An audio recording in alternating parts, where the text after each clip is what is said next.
उपनिषद सबसे बाद में लिखा गया उपनिषद? आलोपनिषद।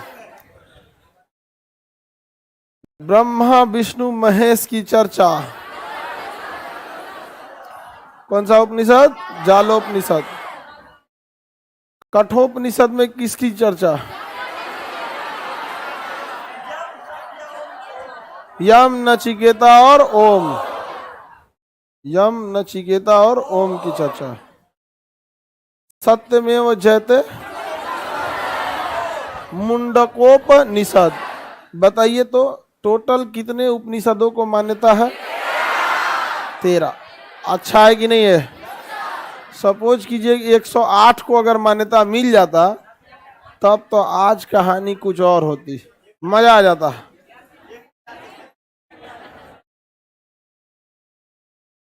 आगे बढ़े। उपनिषद 108 में मान्यता कितने को है? 13 को। और पुराणों की संख्या 18। पुराणों की संरचना लोमहर्ष ऋषि तथा उग्र सर्वा। लोमहर्ष ऋषि तथा उग्र। राजनीति की पहली पुस्तक अर्थशास्त्र। कानून की पहली पुस्तक कर्जा लेना ठीक दिखाया गया याज्ञवल्क्य स्मृति से।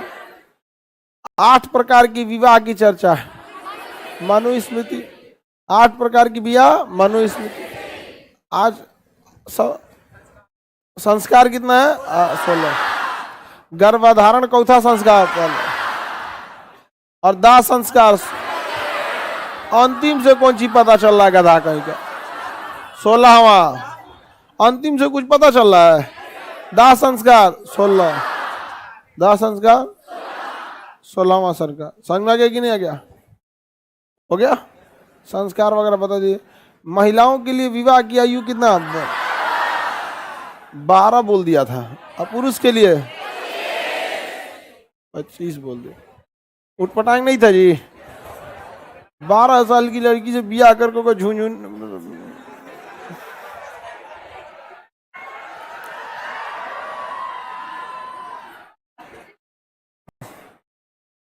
तो 12 साल का हम बोले तो बेवकूफ। तुम लोग का है इतना सियान होला के बाद बैल है।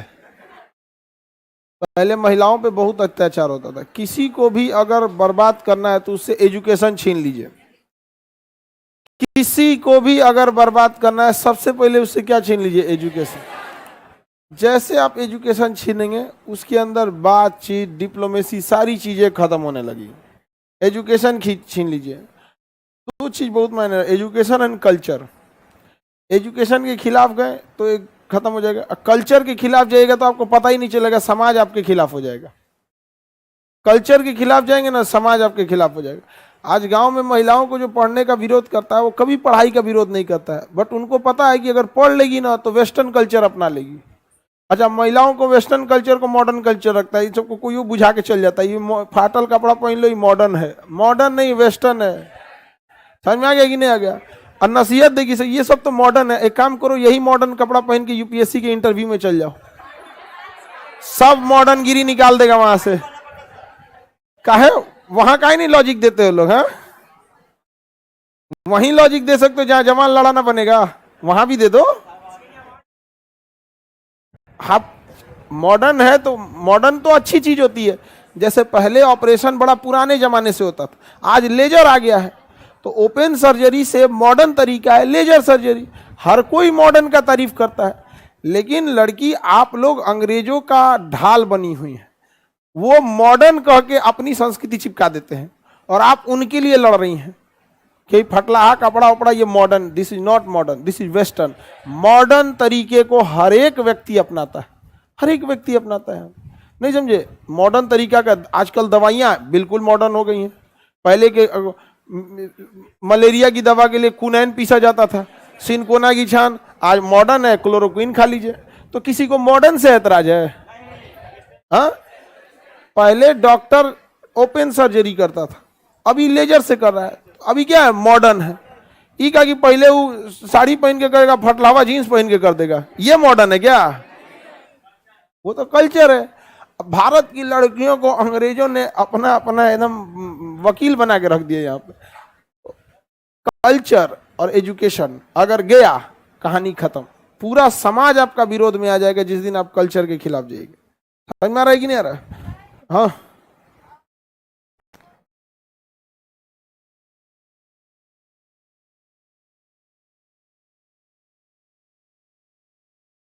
तो मौर्य काल में पढ़िएगा, कोई चीज कंप्लीट हुआ मौर्य काल में, समझ में आ गया? याज्ञवल्क्य स्मृति हो गया या कोई स्मृति साहित्य, जब किस काल में कंप्लीट होता है उसी काल की चर्चा किया जाता है। और मौर्य काल आपसे कौन कहा कि 55 ईस्वी में था? मन किया तो बोल दी। हाँ, 55 ईसा पूर्व कौन कहा कि मौर्य काल था? लगभग कंफर्म है मौर्य काल को लेके? नहीं ना, तो फिर कंफर्म होइएगा तब बता दीजिएगा, आगे मौर्य काल पढ़ाएंगे तो बताएंगे आपको, ठीक है? तो जैसे जब कंफर्म हो जाएगा तब यहाँ पर, आप कंफर्म नहीं है, पता है कैसे? आपका आवाजें बता रहा है तो जो 55 में है। जब कॉन्फिडेंस रहता है ना तो आदमी की भाषा बता देता है क्या कॉन्फिडेंस है, और कॉन्फिडेंस नहीं रहेगा तो वही। मौर्य पढ़ रही हैं आप? नहीं ना, तो काहे मौर्य से क्वेश्चन पूछ रही हैं? वहां कुछ लिखा रहेगा तो वहां मौर्य काल लिखा है, यहाँ स्मृति साहित्य लिखा है। पहले बताइए वो टॉपिक मौर्य है या स्मृति है? पहले बताइए टॉपिक का मेन हिस्सा मौर्य काल है या स्मृति साहित्य है? स्मृति साहित्य, तो उसी पे रहिए। समझ में आ गया? जो मेन टॉपिक है उस पे रहिए ना। अभी हम उसमें लिखेंगे महाभारत का, जो महाभारत और रामायण का अनुवाद हुआ था अकबर काल में, तो महाभारत और रामायण छोड़ दीजिए, चलिए अकबर में पढ़ ली, तब आप तो हिस्ट्री। ज्यादा चक्कर पकड़ जो हिस्ट्री में करेगा वो नाश हो जाएगा, उसका चौपट हो जाएगा वो, क्योंकि इतना बड़ा है, आपको पता होना चाहिए। हमेशा याद रखिएगा पढ़ाई एकदम वर्टिकल स्टेप में होना चाहिए, जो मेन पोर्शन है उसी पे ध्यान दीजिए। और हम लोग क्या करते हैं ना, अरे मौर्य अकबर आ गया, अकबर के बारे में भी पता चलना चाहिए, तो अनारकली के बारे में भी पता चलना।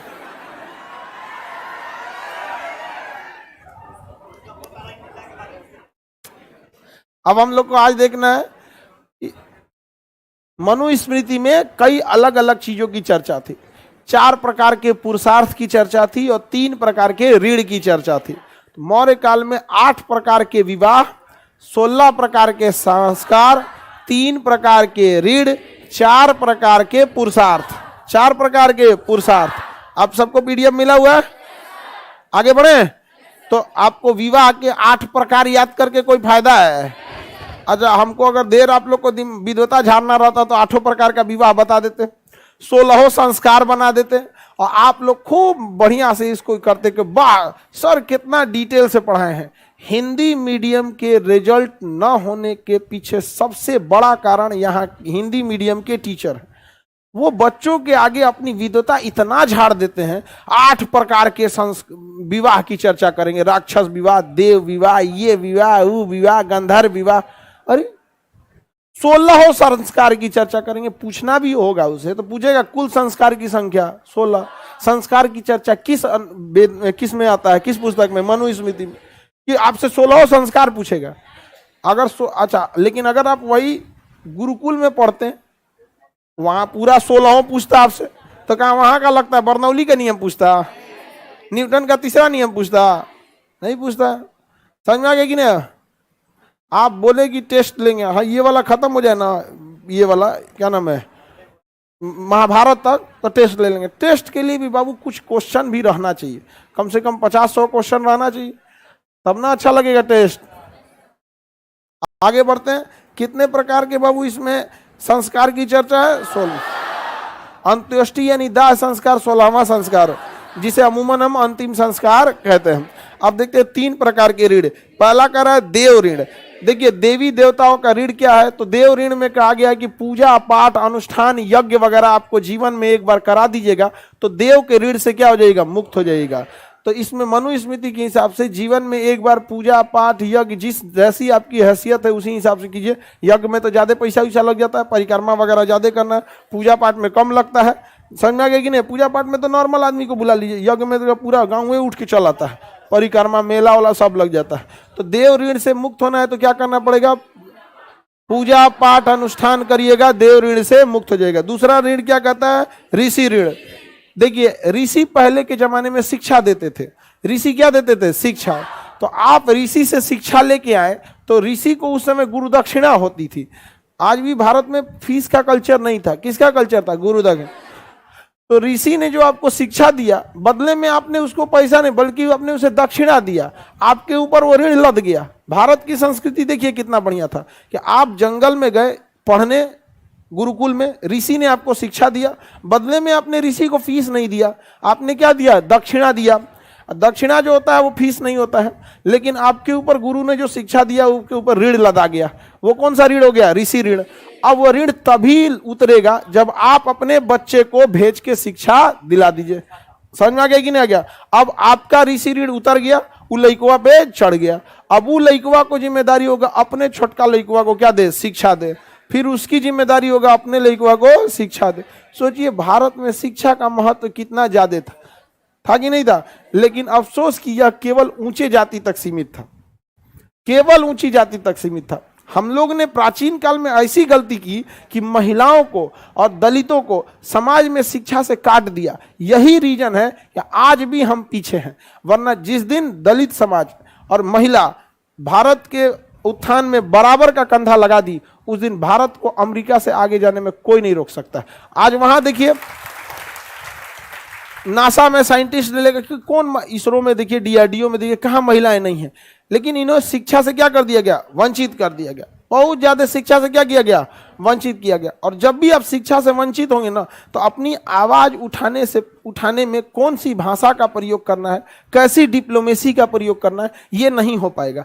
और शिक्षित व्यक्ति को तनी सा बोलिएगा तुरंत गुस्सिया जाता है, तुरंत क्या हो जाता है? गुस्सिया जाता है। वो मेन रीजन को नहीं पकड़ पाता है। जैसे महिला लोग से अगर कोई कहेगा कि गांव का आदमी पढ़ने नहीं देता है, घर लोग पढ़ने नहीं देते, ये हर महिला से शिकायत सुनिएगा। लेकिन कभी महिला लोग आत्मचिंतन की है कि क्यों नहीं पढ़ने देता है? बहुत सारी लड़कियां पटना पढ़ने आई थी, यहीं से भाग गई सब। ऐसी बहुत हुआ है घटना, ऐसा नहीं है। अरे बाबू ऐसा नहीं है कि सब हुआ है, लेकिन ऐसा कुछ कुछ घटना हुआ है। लेकिन कुछ कुछ की वजह से भुगतना तो सबका पड़ता है यहाँ पर। अरे समाज में कुछ लोग न चोर हैं, लेकिन ताला तो सारे घर में बंद होता है। तो एक बार घर में विश्वास दिलाइए कि हम ऐसा गलत नहीं है। तो जब आप शिक्षित नहीं रहेंगे ना, तो आप मेन कारण ही नहीं पकड़ पाएंगे कि मेन प्रॉब्लम क्या है। आपका टाइफाइड हुआ है, टाइफाइड की वजह से बुखार आ रहा है, तो आप बुखार का दवाई खाएंगे, सोचो कब वो सही नहीं होगा। बुखार के साथ साथ आपको टाइफाइड भी खाना होगा। समझ में आ रहा है कि नहीं आ रहा है? तो महिलाओं को शिक्षा से रोक दिया। वरना शिक्षा इतनी बेहतरीन व्यवस्था थी हमारे यहाँ। जब ये सब अंग्रेज सबको कुछ अता पता नहीं था, तो हम लोग ग्रहों की दिशा डिसाइड करते थे कि ये ग्रह कब लगेगा, कौन पैदा हुआ है, तो कौन नक्षत्र में पैदा हुआ है। समझ में आ गया ही नहीं आ गया? लेकिन हम लोग पीछे रह गए, सब आगे बढ़ जाए। चलिए, ऋषि ऋण समझ में आ गया? कैसे चुकाएंगे ऋषि ऋण? शिक्षा देकर। तो आपके माता पिता अपने ऋषि ऋण से मुक्त हो गए। आपके माता पिता अपने ऋषि ऋण से क्या हो गए? मुक्त हो गए। आप लोग को शिक्षा दिला दिए? दिला रहे हैं कि नहीं दिला रहे? और हम आप पे क्या लाद दिए? ऋषि ऋण। आपके माता पिता तो क्या हो गए? मुक्त। हम लाद दिए ऋषि ऋण। ऋषि ऋण, ऋषि ऋण। वैसे भी हमारा फी ना पूरी इंडिया में सबसे कम रहता है। और क्वालिटी मिलाते रहिएगा यहाँ पे कि बहुत सारे लोग पढ़ाने से पहले यहाँ से कंफर्म कर लेते हैं खान सर कौन सी पढ़ाए हैं। समझ में आया कि नहीं? दिक्कत देखिए, आप देखिए एप्लीकेशन 2 दिन से हैक हो जा रहा है, बार बार बहुत बार हैक हो जा रहा है। हम लोग चाहें तो बहुत सारा पैसा खर्चा करके एप्लीकेशन हैक करने से बचा सकते हैं, लेकिन वो पैसा फिर आपके फीस से कलेक्ट किया जाएगा। हम अपनी जेब से तो लगाएंगे नहीं। तो हमको लगता है कि नहीं, मेरा एप्लीकेशन अगर हैक भी हो जाएगा ना, तो ये लड़कवा छोड़ेगा सब नहीं जो हैक किए होंगे, उनको लंका लगा देगा सब। तो हम वो पैसा आपके ऊपर क्यों ना खर्च करें? हम वो पैसा अपनी सिक्योरिटी पे लगाने से क्यों खर्च करें? बल्कि अगर वो हम आपकी बेहतरी के दम पे हम आपको क्या दे सकते हैं? मिठाई, खाना पीना कौन सी खिलाएंगे? अरे एजुकेशन सस्ता कर सकते हैं। और अगर वही सस्ता कर दिए, हमारा एप्लीकेशन कोई लेके जाएगा तो तुम लोग उसको रहने देगा? हाँ ये कलयुग में वो लंका लगा देगा तुम लोग। नहीं समझ में आया? बकोट के लेके चल आएगा सब, कहाँ भागेंगे वहां पे। इसलिए हम टेंशन फ्री रहते हैं। वही पैसा आपके ऊपर लगा देते हैं, एजुकेशन को एकदम सस्ता कर देते हैं। आज गांव गांव में एजुकेशन, आज गरीब आदमी भी पढ़ सकता है, कोई भी लड़का पढ़ सकता है। ऐसा थोड़ी है कि सबको नौकरी लगेगा, लेकिन पढ़ा लिखा रहेगा तो जानवर की तरह सड़क पे नहीं रहेगा। एक शिक्षित और पढ़ा लिखा व्यक्ति सड़कों पर एक जिम्मेदारी से चलता है, अकलेल बकलेल की तरह नहीं है। आप देखिएगा, आप ही के साथ के लड़के जो गांव में आपके साथ पढ़े थे, लेकिन किसी कारणवश गरीबी या फिर किसी की कारणवश उनकी जब पढ़ाई छूट गई और वो गांव में ही रह गए, अपना मेंटल लेवल उनका मेंटल लेवल आप मिला लीजिएगा, आपके बातचीत का तरीका अलग होगा। वो कहीं बैठ जाएंगे, कुछ बतियाने लगेंगे, आप एक स्टेटस मेंटेन करेंगे, अरे नहीं यार ऐसा नहीं होना चाहिए, नहीं समझ में आया, वो कुछ करने लगेंगे सर यहाँ पे। ये सबसे जरूरी होता है। तो एजुकेशन लेवल को क्या करना है, उठाना है। प्राचीन काल में हमारा एजुकेशन लेवल में कोई कमी था? बीच में हम लोग क्या हो गए, पिछड़ गए लोग यहाँ पे, और हम लोग को दिखा दिया कि तुम लोग पीछे हो। अरे छोटा कहीं का, तुम लोग जब बोलना नहीं जानता था तो हम लोग ग्रह नक्षत्र देख लेते थे, बाद में केपलर तेपलर आया सब तो देखा सब यहाँ पे। उसके पहले हमारे यहाँ ज्योतिष की महापुस्तक थी, महाभास। महाभास किसकी पुस्तक थी? ज्योतिष। ब्राह्मी ने लिखा था ज्योतिष के बारे में, बहुत बड़ा बड़ा सिद्धांत। तो हमारे यहाँ शिक्षा की कोई कमी नहीं थी। किसी को दिक्कत? हाँ,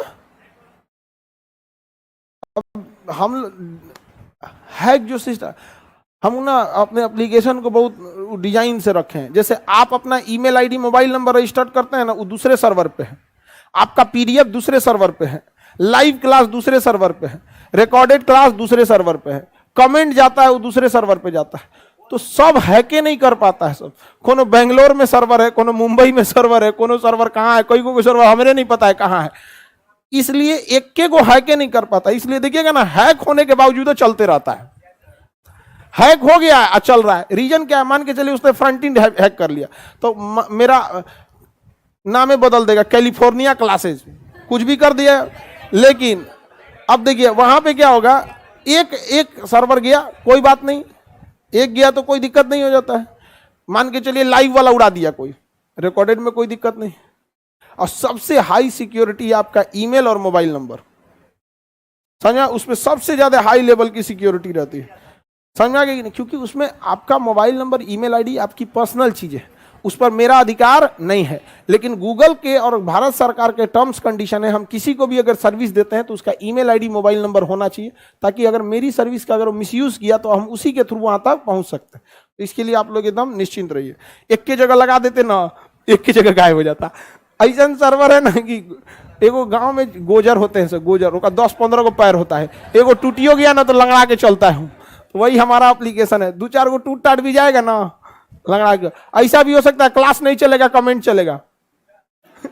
क्लास वाला उड़ा दिया, कमेंट वाला बच गया। कभी कभी कमेंट वाला उड़ा देता है, तो देखते होंगे कमेंट नहीं जाता, कमेंट ही नहीं जाता। तो उसके लिए बहुत हाई इन्वेस्टमेंट लगता है। हम काहे लिए लगाएंगे उतना? बोलिए बाबू। हाँ, तो दूसरे को शिक्षा दे, ये देखो ये टेंशन में है, कर रहा है कि सर ब्रह्मचारी व्यक्ति है, उसका तो बाल बच्चा है ही नहीं है, तू अपने ऋषि रीढ़ से कैसे मुक्त होगा? देखिए समझिए ध्यान से, भारत की जो संस्कृति थी ना, वो वसुधैव कुटुंबकम की थी, पूरे विश्व की तुलना करता था। जरूरी नहीं भारतीय संस्कृति में कि अपने ही बच्चे को शिक्षा दिया जाए। अगर ब्रह्मचारी हैं तो खुद ही साधु शिक्षा बन जाइए और दूसरे के बच्चों को शिक्षा दे दीजिए। इससे अच्छा मुक्ति और क्या हो सकता है? तो भारत की आप व्यवस्था को समझिए। यहाँ परिवार जो था वो अपने बाल बच्चों को नहीं बल्कि संपूर्ण विश्व को क्या कहा जाता है? परिवार। जैसे मान के चलो तुम ब्रह्मचारी हो गया, लेकिन शकल से नहीं लगता कि होगा तुम। हाँ? आगे बढ़ते हैं, अगला ऋण देखते हैं, कौन सा है? पितृ ऋण। तो पितृ ऋण जो है ये संतान उत्पत्ति करके क्या होता है? पितृ ऋण से मुक्ति हो सकते हैं। पिता बनने के बाद पितृ ऋण से क्या हो सकता है? मुक्ति हो सकती है। आगे बढ़े तो कितने प्रकार की ऋण? कितने प्रकार की ऋण?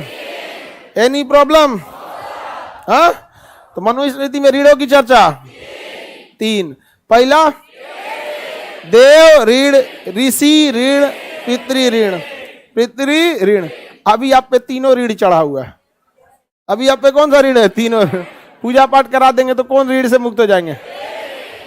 बियाह शादी हो जाएगा, आपका बाल बच्चे हो जाएंगे तो पितृ ऋण, और लड़का बड़ा होगा पढ़ा देंगे तो ऋषि ऋण। हम कौन ऋण लाद दिए आपके ऊपर? ऋषि ऋण, समझ में आ गया। और आप फीस बहुत नॉमिनल दिए हैं, आपका एक मंथ का खर्चा यहाँ पे मतलब फीस का सबसे कम खर्चा आता होगा आपका, बाकी तो रहने खाने का आपका ज्यादा खर्चा आता हो। तो ऐसा नहीं है कि आप हमारा 1 लाख फीस दे दिए हैं कि कहेंगे कि ना कैसन ऋण है यहाँ पे। अभी भी आप लोग गुरु दक्षिणे वाला हिसाब दिए हैं, जितना दिन सिलेबस चलेगा और जितना फीस दिए उसमें भाग दीजिएगा, पर डे का 5-10 रुपया आएगा पर डे का 5-10 रुपया आएगा, वो दक्षिणा ही है, उससे ज्यादा नहीं आएगा। आप देख लीजिएगा, आपका जितना फीस दिए उसमें 365 से भाग दे के देख लीजिएगा। अरे प्रतिदिन का आ जाएगा आपका, उसमें भी पीडीएफ वगैरह ये सब रहता है। आप लड़की सब के लिए एसी वगैरह सब है, इसमें तो और ऋण लदा जाए, एसी ऋण बहुत ज्यादा, एसी वगैरह में भी बहुत ज्यादा इसका आदी नहीं बनना चाहिए, पसीना आने सही है। अगला देखते हैं 4 प्रकार के पुरुषार्थ की चर्चा। कितने प्रकार के पुरुषार्थ? पहला है धर्म। पहला कौन है? धर्म। सामाजिक नियम व्यवस्था को क्या कहते हैं? धार्मिक पुरुषार्थ। पुरुषार्थ का मतलब होता है कि देखिए, पुरुषार्थ का मतलब ये नहीं कि पुरुष में, पुरुषार्थ का मतलब होता है शक्ति। पुरुषार्थ एक तरह का क्या है? शक्ति। लेकिन भारत का समाज जो है ना, वो पितृ सत्तात्मक है, तो वो शक्ति का प्रतीक पुरुष को बना दिया। महिलार्थ भी तो हो सकता था, लेकिन नाम क्या रख दिया? पुरुषार्थ। और जाइए कहिएगा पुरुषार्थ का मतलब तो क्या? पुरुष नहीं होता है ना, पुरुष नहीं होता पुरुषार्थ का मतलब। पुरुषार्थ का मतलब होता है शक्ति, समझा क्या? जिम्मेदारी। महिला में भी है तो उसमें भी पुरुषार्थ है, पुरुष में भी है तो उसमें भी पुरुषार्थ। महिलार्थ नहीं हो सकता था, खैर अलग बात है। पुरुषार्थ में तो सबसे पहला पुरुषार्थ धर्म, यानी सामाजिक जिम्मेदारी अगर निभाते हैं तो आपके अंदर धार्मिक पुरुषार्थ है। सामाजिक जिम्मेदारी निभाना कौन सा पुरुषार्थ है? धार्मिक। उसके बाद अर्थ पुरुषार्थ, यानी पैसा कमाना चाहिए परिवार का भरण पोषण करने के लिए, तब आपके अंदर अर्थ पुरुषार्थ है। क्या है? अर्थ पुरुषार्थ। बन गए पैसा नहीं कमाना है, दिन भर एने से उन्ने, देखिए गांव में कहो खलिया घूमता है सर, तो उसके अंदर अर्थ पुरुषार्थ है। आप बताइए लड़की लोग, आप लोग का जॉब हो जाएगा, पैसा सैलरी आने लगेगा, तो आपके अंदर कौन सा पुरुषार्थ? अर्थ पुरुषार्थ। महिलार्थ भी कह सकते हैं, अर्थ महिलार्थ। लेकिन चर्चा है किस चीज की? पुरुषार्थ की। किसकी चर्चा? पुरुषार्थ की। तो धर्म में कौन सा पुरुषार्थ? सामाजिक। अर्थ में पैसा वगैरह।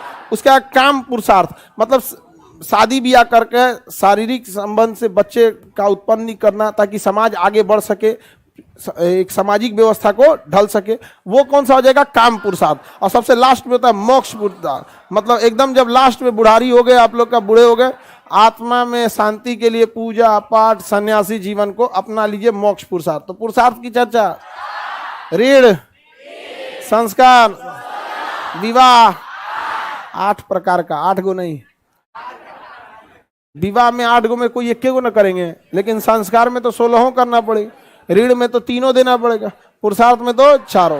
किसी को दिक्कत है तो बताया जाए। तो ये हो गया आपका कौन सा? स्मृति साहित्य। अब देखते हैं हम लोग महाकाव्य। बहुत बड़ी पुस्तक को क्या कहा गया? महाकाव्य। 2 प्रमुख महाकाव्य हैं, रामायण और महाभारत। पहले जो घटित हुई थी वो रामायण, उसके बाद हुई महाभारत। तो हम लोग पहले पढ़ते हैं रामायण। वाल्मीकि जी ने लिखा था। रामायण किसने लिखा? वाल्मीकि जी ने रामायण को लिखा था। किसी को दिक्कत? रामायण, रामायण किसने लिखा था? वाल्मीकि जी, महर्षि वाल्मीकि जी।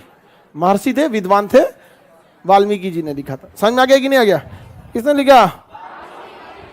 वाल्मीकि जी ने रामायण को लिखा था। रामायण जो है, पहले उसमें ना 12,000 श्लोक थे, अभी उसमें कितने श्लोक है?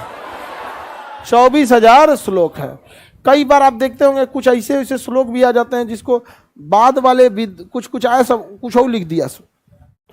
कभी कभी बढ़ाने के चक्कर में मूल ढांचा बदल देता है। समझ में आ गया? तो रामायण की भी कई प्रतियां आपको मिलेगी, किसी में 24,000 श्लोक, किसी में कुछ, किसी में कुछ। समझ में आ गया कि नहीं आ गया? गीता प्रेस है गोरखपुर का, वो ज्यादातर ये सब चीजों को छापती है, धार्मिक चीजों को यहाँ पे। तो वर्तमान में कितने श्लोक हैं? 24,000 श्लोक हैं यहाँ पे। समझ में आ गया कि नहीं आ गया? अब देखिए, रामायण जो है, आप कोई भी किताब खरीदिएगा उसमें पक्का आपको लेसन मिलने वाला है। नहीं लेसन मिलेगा? लेसन मिलेगा। तो इसमें भी क्या होगा? लेसन मिलेगा। इसके लेसन को कहा गया कांड। इसके लेसन को क्या कहा? कांड। रामायण में कुल कितने कांड है? 7। 7 कांड है। रामायण में कितने कांड है? 7 कांड। अब राम जी के इर्द गिर्द ये कहानी घूमती है। जब छोटे थे तो बाल कांड, अयोध्या की नगरी में जब थे, राजा बनने की बात आई, बाद में यही हो गया कि भैया आपको वनवास जाना होगा, पूरा तांडव हो गया यहाँ पर। समझ में आया कि नहीं? क्या हंसता खेलता परिवार भेज दिया गया कहाँ पर? तो शुरुआती कहानी है बाल कांड में, फिर अयोध्या कांड है, अयोध्या कांड के बाद आरण्यक, आरण्यक मतलब जंगल, आरण्यक कांड है। कौन सा कांड है? आरण्यक कांड है यहाँ पे। तो ऐसे कई कांड है, किष्किंधा कांड है, सुंदर कांड है, लंका कांड है, और वापस आने के बाद उत्तर कांड है। तो कितने कांड है? 7। बाल कांड, अयोध्या कांड, आरण्यक कांड, किष्किंधा कांड, सुंदर कांड, लंका कांड। कौन सा कांड? लंका। और उसके बाद उत्तर कांड। कुल कितने कांड है? 7। कितने कांड है? 7। सुंदरकांड सबसे महत्वपूर्ण कौन है? सुंदरकांड। अक्सर देखते होंगे लोग पाठ कराते होंगे किस चीज का? सुंदरकांड। तो सबसे प्रमुख कांड कौन सा है? सुंदरकांड। सुंदरकांड है। तो पूजा पाठ में आप शायद बहुत कम ही सुने होंगे आप लोग की किष्किंधा कांड हो रहा है। मतलब होने के लिए तो 7 कांड हो सकता है, लेकिन सबसे प्रमुख कौन सा कांड है? सुंदरकांड है। कितने कांड? सर 5 कांड। अरे बकलोलवा, हम 7 का नाम बता रहे हैं, इनको 5 कांड दिख रहा है। तू अपने घरे का पढ़ रहा है। बाल कांड, अयोध्या कांड, आरण्य कांड, किष्किंधा कांड, सुंदर कांड, अरे रावण कांड, रावण कांड नहीं, लंका कांड, उत्तर कांड। रावण कांड नहीं, लंका कांड। मतलब लंका कांड में ही रामायण की पूरा वो हुआ है यहाँ पर। समझ आ गया? बाद में 12,000 श्लोक बाद में अब कुछ कर देता है। अभी एगो फिल्म में नहीं देखे, बड़ा मतलब वो हो रहा है, बड़ा उसको लेके कंट्रोवर्सी हो रहा है कि बदल दिया गया, ये है वो है, दुनिया भर का। तो क्या है, कैसा है? अभी फिल्म जो देखा होगा उन लोग को ज्यादा आइडिया है। फिल्म देखा है? कैसा है?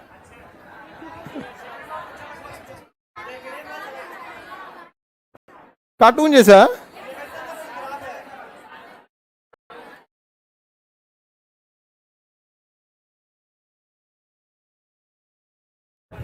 आगे बढ़े। अकबर के समय इसका क्या किया गया था? फारसी अनुवाद किया गया था। रामायण का फारसी अनुवाद किसके समय किया गया? किसके समय? अकबर के समय। रामायण में कोई दिक्कत? बस दुइये को क्वेश्चन पूछेगा रामायण से कि रचयिता वाल्मीकि जी, राम जी कौन बोलती गदई कही के, रचयिता वाल्मीकि जी, वाल्मीकि जी। किसी को कोई दिक्कत? और दूसरा पूछेगा कि किसके समय इसका फारसी अनुवाद किया? अकबर। तुम बकल लिया, अकबर पे मत चल जाना। टॉपिक क्या है? रामायण। चल जाएगी अकबर पे, उसको कहेगी सर अकबर के समय किसने इसका अनुवाद किया? बदायूनी था कि अब्दुल फजल थे कि अब्दुल रहीम खाने खाना? तो मुगल में जाएगी तो कुछ रामायण पढ़ोगी? नहीं ना। जो टॉपिक है उसको वहीं रहिए। जब हम आएंगे अकबर में तो बताएंगे कि अकबर के समय हर एक डिपार्टमेंट था। उसी में एक डिपार्टमेंट था ट्रांसलेशन डिपार्टमेंट, जिसका काम था कि भारत की प्रमुख किताबों का फारसी में अनुवाद किया जाए। उस समय की प्रमुख भाषा फारसी थी। हालांकि मुसलमानों की धार्मिक भाषा अरबी है, अरबी से मैच करता हुआ भाषा था फारसी, थोड़ा बहुत मैच करता था। ये दोनों का अब भारत में आया तो ना अरबी उतना चला तो ना फारसी चला। तो भारत में क्या हुआ? न हिंदी, उर्दू, फारसी दो के खिचड़ी बना दिया, मिक्स भेज, और उसी को बना दिया क्या चीज? उर्दू। तो उर्दू भारतीय भाषा है, यहीं से इसका ओरिजिन हुआ है। उर्दू की ओरिजिन कहाँ से हुई है? भारत से। और हम लोग डेली के बोलचाल की भाषा में 60% किसका प्रयोग कर देते हैं? उर्दू का। हमारी अपनी क्या है? भाषा है यहाँ पे। लेकिन भाषा को भी लोगों ने धार्मिक रंग दे दिया। अरे भाषा का मतलब तो क्या होता है? हम अंग्रेजी बोल रहे हैं तो इसका मतलब ईसाई तो नहीं हो गए। अंग्रेजों ने इसको भली भांति समझा है। वो अपने धर्म को हमेशा साइड में रख, हमेशा आपको अपना धार्मिक कैलेंडर ग्रेगोरियन पढ़ा दिए। आपको पता नहीं है कि जुलाई महीना ईसाइयों का कैलेंडर है, लेकिन अपना लिए। लेकिन अगर यही कोई कहता कि शक संवत अपना लीजिए तो कहता ना ना हिंदू कैलेंडर है, हिजरी संवत ना ना मुस्लिम कैलेंडर है। कहो करो ग्रेगोरियन कैलेंडर ईसाई कैलेंडर है। बाबू तुम लोग बड़ी दूर तक सोचता है सब। 100 साल बाद आपको समझ में आएगा रे बाप रे कौन चीज हो गया यहाँ पर। समझ में आ गया कि नहीं आएगा? आज किसी से कहिए संस्कृत पढ़िए, अरे ये तो धार्मिक भाषा है। रीजन क्या है कि धर्म के अलावा उस भाषा में और कुछ करवे नहीं करता है लोग ज्यादातर। आज के समय संस्कृत में ज्यादातर धार्मिक चीज मिलेगा। कहेगा उर्दू भाषा है, मुसलमानों की भाषा है, अंग्रेजी ईसाइयों की भाषा है। कहाँ गए? मॉडर्न है, हम अंग्रेजी बोल रहे हैं, मॉडर्न है हम यहाँ पे। उनकी भाषा मॉडर्न, आपका चौपट कर देगा सब वहां पे। लव कुश कांड होता है, उस सुंदर कांड में ही ना पढ़ना है जी। आगे बढ़ जाते हैं। अगला है महाभारत। अगला क्या है? महाभारत। ये दोनों को महाकाव्य कहते हैं क्योंकि इसकी रचना बहुत ही बड़ी है।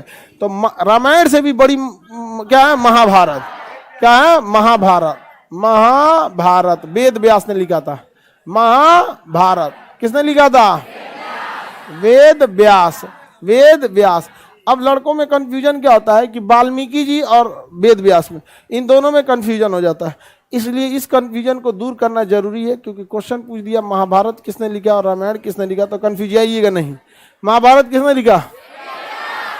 देखिए ये पृथ्वी है, इसका सबसे बड़ा युद्ध कौन सा था? महाभारत, सबसे बड़ा युद्ध। और ये व्यास है, किसी भी वृत्त का सबसे बड़ी रेखा व्यास, और सबसे बड़ा युद्ध महाभारत। सबसे बड़ी रेखा व्यास, सबसे बड़ा युद्ध। समझ में आ रहा है कोई? अगर सबसे बड़ा युद्ध की बात करेगा महाभारत की, तो हम सबसे बड़ी रेखा की बात करेंगे व्यास की। बस हो गया, व्यास हो गया, वेद व्यास हो गया। नहीं हो गया? Any problem? तो बताइए महाभारत की रचना वेद व्यास। देखिए महाभारत का पुराना नाम जय संहिता था। जय संहिता क्या था? जय संहिता, जिसमें 8800 श्लोक थे। कितने श्लोक थे? 8800। वर्तमान में इसमें 1 लाख श्लोक है। वर्तमान में इसमें कितने श्लोक हो गए? 1 लाख। कितने श्लोक हैं? 1 लाख। जैसे हर किताब में लेसन होता है, वैसे इसके लेसन को पर्व कहा जाता है। टोटल इसमें 18 पर्व हैं। टोटल कितने पर्व हैं? 18 पर्व। जिस तरह रामायण में कितने पर्व हैं? 7। इन 7 में सबसे प्रमुख सुंदरकांड। सबसे प्रमुख सुंदरकांड। कौन सा कांड? सुंदरकांड। उसी तरह यहाँ कांड की चर्चा नहीं है, पर्व की चर्चा। किसकी चर्चा है? पर्व की। तो इसमें कितने पर्व हैं? 18 पर्व। इस 18 पर्वों में सबसे प्रमुख पर्व है भीष्म पर्व। कौन सा पर्व है? भीष्म पर्व है। कौन सा? भीष्म पर्व। भीष्म पर्व क्वेश्चन आंसर है कृष्ण भगवान और अर्जुन के बीच के। कृष्ण भगवान और अर्जुन के मन में हमेशा डाउटे रहता था, और कृष्ण भगवान उसको शांत कराते थे कि अभी शांति से रहो, शांति से रहो। समझ में आ गया कि नहीं आ गया? तो कृष्ण भगवान और अर्जुन के बीच की जो वार्तालाप है वो किसमें है?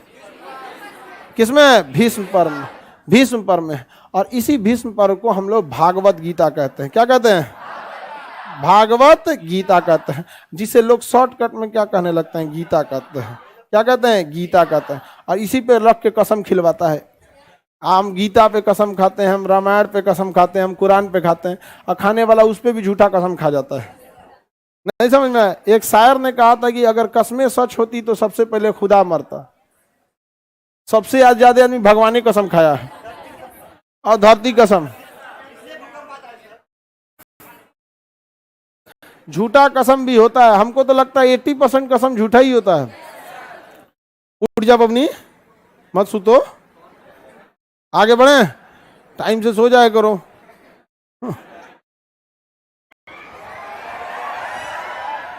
तुम लोग को बार बार समझाते हैं कि देर रात तक मत बतिया करो, लेकिन ना बतियाए हैं, यहाँ की नींद अइबे करेगा। कौन बतिया रहा था? इधर हाथ उठाओ, लड़का।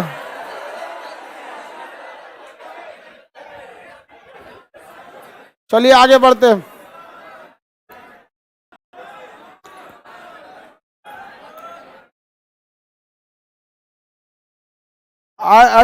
जितना ही मंगरैलवा होता है सुधेर बतियाता है सब। चलो अब ध्यान से आगे समझते हैं हम लोग। तो बताइए लेसन गीता में कितने हैं?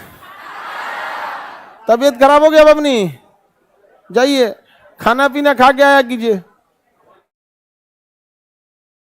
नाश्ता खाना पीना नहीं खाइएगा लोग तो क्या होगा? बाकी के लिए डिस्टर्ब करने के लिए तो क्लास है ये नहीं है। कितने पर्व हैं टोटल? पर्व 18। सबसे प्रमुख पर्व भीष्म। कृष्ण भगवान और अर्जुन की चर्चा किस पर्व में? भीष्म। किसमें? भीष्म पर्व में। इसी को लोग गीता या भागवत गीता, इससे महाभारत से ज्यादा क्वेश्चन पूछता है। महाभारत का पुराना नाम जय संहिता। कुल श्लोकों की संख्या 8800। जय संहिता में कितने थे? 8800। वर्तमान में कितने हैं? 1। महाभारत में कुल कितने पर्व? 18। सबसे महत्वपूर्ण पर्व भीष्म। कौन पर्व? भीष्म। भीष्म पर्व। समझ में आ गया कि नहीं आ गया? इसी युद्ध वगैरह की चर्चा है। समझ में आ गया कि नहीं आ गया? कर्ण पूरे महाभारत में सबसे शक्तिशाली था। पूरे महाभारत में सबसे शक्तिशाली कर्ण था। समझ में आ गया कि नहीं आ गया? कर्ण 5 पांडवों में सबसे बड़ा वही था। कुंती जी, जो कुंती थी उनका सबसे पहले, बाद में उन्होंने उसको जल में क्या कर दिया? समाहित। दुर्योधन बेचारा उसको क्या किया? पाला पोसा। दुर्योधन को बहुत मानता था। कर्ण सबसे ज्यादा बलशाली था। और कर्ण जो था वह केवल और केवल अपने दोस्ती के लिए लड़ाई लड़ा था। उसको पता था कि कृष्ण, कहा कि अर्जुन को तो हम 2 मिनट में निपटा दे, लेकिन उसको पता था कि कृष्ण भगवान से नहीं हट पाएंगे। कृष्ण भगवान आए भी थे समझाने कि लौट आओ तुम वापस, तुम भी कुंती के ही पुत्र हो और कुंती के बड़े पुत्र हो। तो कृष्ण भगवान से कर्ण ने कहा था कि माँ कुंती ने हमको इसलिए लौटा दिया था कि क्योंकि उनको आशीर्वाद हो गया था, पहले ही पुत्र हो गया था। कहा कि ये सूत पुत्र है, तो जो अपराध मेरे पहले था वो अपराध मुझ में आज भी है। जिस समय मुझे कुंती को गोद में लेके दूध पिलाना चाहिए था, उसने मुझे दहा दिया था नदी में। दुर्योधन ने पाला था। यदि आज मैं दुर्योधन को धोखा दे दूंगा तो जब तक पृथ्वी रहेगी कोई भी किसी अनाथ को नहीं पालेगा। इसलिए मृत्यु पसंद है हमको, मां कुंती पसंद नहीं है। दोस्ती गजब का था उसके अंदर। कृष्ण भगवान से कहा काल आज ही युद्ध कर दीजिए, सोचिए आज ही युद्ध कीजिए, कल का छोड़िए, अब भी युद्ध कर दीजिए। बहुत बहादुर था। और महाभारत की युद्ध में कभी हथियार तो दिखाने के लिए थे, बात था शास्त्र का। देखिएगा तीर मारने से पहले कौन मंत्र पड़ता है, ऐसे नहीं बाहुबली कटप्पा वाला है मार, नहीं समझे? वो मंत्रों की लड़ाई थी। किस चीज की थी? मंत्र की लड़ाई थी। यहाँ पे अर्जुन को जिताना जरूरी था, क्योंकि ये भी दिखाना था कि भाई गलत का अंत गलत ही होता है, वरना अगर अर्जुन हार जाते तो फिर सत्य में जयते कैसे हो सकता था। तो हर एक चीज से डिप्लोमेसी से बंधा हुआ था। लेकिन अर्जुन को जिताने के लिए खुद कौन खड़े थे? उसपे कृष्ण भगवान, और उसपे हनुमान जी भी थे। समझ में आया? और अर्जुन न जो था तीर से मारता था किसको? कर्ण के। तो कर्ण का रथ 10 डेग पीछे चल जाता था। कृष्ण भगवान को अर्जुन कहता देखें 10 डेग मार दिए। उधर से कर्ण मारता था तो अर्जुन का तीर 2 डग पीछे जाता था। कहते देख रहे हैं उसका शक्ति है, 2 डग जा रहा है, हम मार रहे 10। तो कृष्ण भगवान कहें कि देख तुम्हारे रथ पे हनुमान जी हम हैं, फिर भी 2 डेग पीछे ढकेल दे रहा है, बोल तो उतर जाते हैं। देखा ना महाराज, व्यवस्था कर देता वहां पे। तो महाभारत वगैरह का जो भी ये सब कहानी है ना, कर्ण युद्ध वगैरह, ये सब की चर्चा, मुख्य चर्चा किसमें है? भागवत गीता। सबसे पूरे महाभारत का निचोड़ किसमें है? किसमें? भागवत गीता का ये या भीष्म पर्व का ये? समझ में आ गया कि नहीं आ गया? किसी को दिक्कत? वहां पे बाकी जब युद्ध वगैरह खत्म हुआ तो बहुत लोगों ने मारा था किसके रथ को? अर्जुन के रथ को। युद्ध खत्म हो गया तो अर्जुन पूरा खुश था, यार युद्ध जीत गए। कृष्ण भगवान से कह रहा उतर जाइए। कृष्ण भगवान मने मन कहे कि पे इतना ना मंत्र शस्त्र मारा गया है कि अबे लहक जाएगा यहाँ पर। तो कहे कि पहले उतर जा बबुआ। अर्जुन उतरे, फिर कृष्ण भगवान उतरे, तब तक हनुमान जी उतरे, लहक गया धाए से। तब अर्जुन देखा, कहा कि बाप रे बाप, तब कहा गलती हो गया महाराज। समझ गए? यहाँ पे ये क्या दिखाता है? आप जितने ज्यादा शक्तिशाली रहिएगा उतने शालीन रहिएगा। आप अगर कम शक्तिशाली रहिएगा तो खूब फौंकिएगा। समझ में आ गया कि नहीं आ गया? देखिएगा हर ईंट को लगती है ना कि पूरा मकान वही रोक के रखा है। समाज में आप ऐसे ऐसे लोगों में हम नहीं रहते तो क्या होता? हाँ हाँ तुम ही तो है, ये बिग बैंग थ्योरी तुम्हारे से हुआ ही। हाँ तुम ही तो पूरे आकाश गंगा को रोक के रखा है। तुम नहीं होते तो क्या होता, पृथ्वी पे 60 किलो वजन कम रहता, काम खत्म। इससे ज्यादा कोई फर्क नहीं पड़ता है, कोई फर्क नहीं। लेकिन हम नहीं रहते तो क्या हो जाता, दुनिया भर का यहाँ पर एक से एक रहता। जितने पढ़े लिखे लोग जितने ज्यादा विद्वान रहेंगे वो ज्यादा दिखेगा बहस नहीं करेंगे, कम पढ़ल लिखल खूब फौंकेगा। ज्यादा शक्तिशाली व्यक्ति ज्यादा लड़ाई झगड़ा नहीं करे, कम वाला जो होता है ना ये फौंकता है। ज्यादा जिनके पास पैसा रहता है एकदम शांति से रहते हैं। है जो तनी मनी कमा लेता है सना, क्या औकात है, तुम क्या कर लेगा, खड़े खरीद लेंगे। अरे चोट्टा कहीं का, एक आदमी के शरीर को खरीदे नहीं सकते। 1 करोड़ का सामान है, 6 से 8 लाख के बीच की किडनी है, 30 लाख का लीवर है, 15 से 20 लाख का आपका फेफड़ा है, 15-20 लाख के आसपास का हार्ट है, बोन मैरो है, आंख है, दिमाग किसी काम का नहीं है। तू आगे बढ़।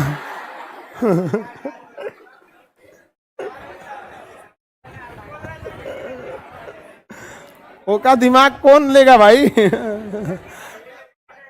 तो आप कहते किसी बात को बोलता है खड़े खड़े खरीद लेंगे। अरे खड़े खड़े खरीद लेगा, एक से कोई कहते खरीद ले, खड़े खरीद ले। बोले यहाँ पे जुड़वाते हैं, पूरा पार्ट बाई पार्ट असेंबल कीजिएगा, हार्ड डिस्क, रैम, मदरबोर्ड, ये सब चीज, कीबोर्ड उबोर्ड सब बना के एकदम ऐसे यहाँ पे सब बोल किडनी, एक किडनियाँ खरीद। ऐसा बकलोल मिलेगा सब, जिसका फौंकते रहेगा सब, ये कर लें वो कर लेंगे। समझ में आ गया कि नहीं आ गया। जो खानदानी रईस होते हैं वो रखते हैं नर्म मिजाज अपना। तुम्हारी अकड़ देखकर लगती है कि दौलत नई है, तो बड़ी अकड़ में रहता है सब।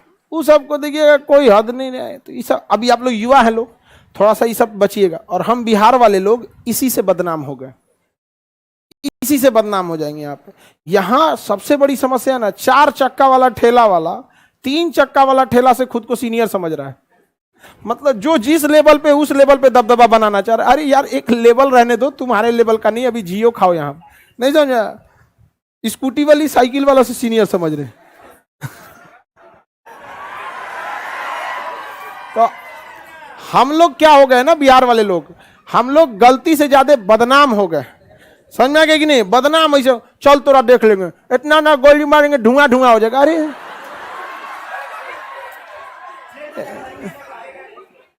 ऐसे सबको पकड़ के छत्तीसगढ़ सुकमा में ले जाना चाहिए, दंतेवाड़ा, जगदलपुर, कांकेर, अगर मारता तो नहीं धुआं हो जाए। कुछ करेगा नहीं, ध्यान से देखिए, कुछ करेगा नहीं।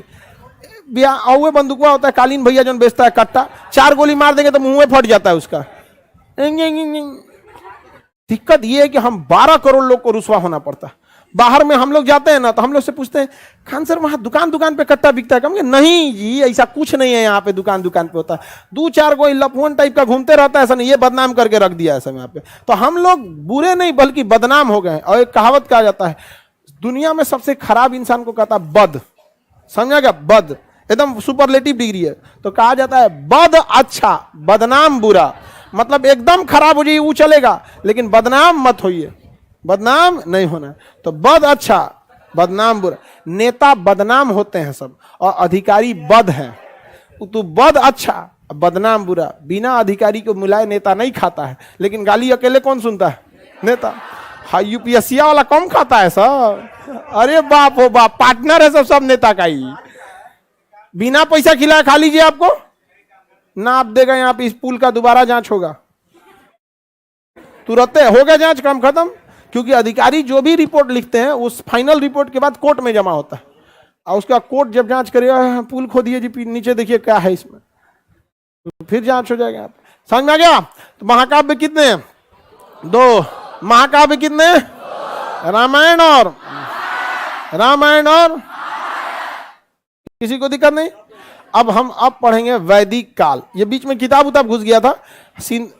पाषाण काल देख लिए थे, सिंधु सभ्यता देख लिए थे। अब देखेंगे वैदिक काल।